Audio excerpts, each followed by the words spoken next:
Have you heard of the rule of the first 15%?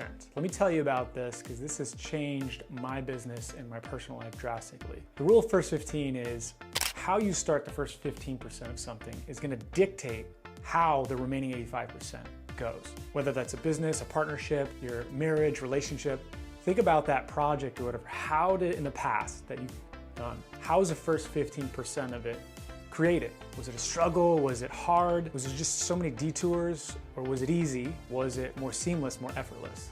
And you kind of think back and be like, actually, the first 15% was really good and the remaining 85 was awesome. Let me tell you about how we did the first 15% with our sales team that helped us to grow. In order to grow big, you don't just start big. You have to start small, lean, and then like work your way up, right? The first 15% with our sales team, I wanted our closer and our rep to be more in control of their earning potential. And so what I did in the beginning is I made it so that our closer was also our setter. They actually made more money in commissions and then we paid less. Not only that, I only had to talk to and work with just one person rather than a sales rep and a setter. It made it so much easier to work with just one person. On top of it, that person is a high achiever and really excellent at what they do. Their work was really done really well.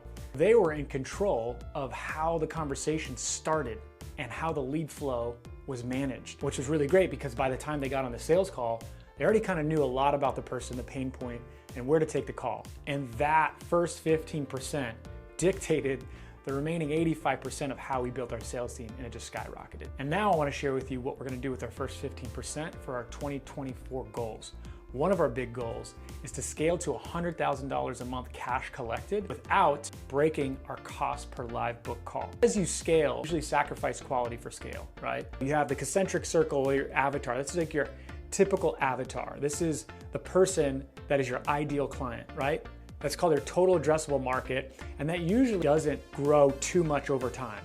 Your total addressable market may be women from 40 to 60 years old with a specific pain point, and the ones that are getting out of the age of 60 or out of that pain point, there's just as many coming in and there's just as many going out. That total addressable market doesn't really change that much. It kind of stays the same, that TAM. What you do is you sacrifice, as you start going outside of that concentric circle to wider audiences and scale, you sacrifice the quality of the audience, the customer, the lead, as you start scaling out. Our goal is as we start scaling, we're not going to sacrifice a lot of the quality of the person, of the cost per book call that comes into book call for our sales team.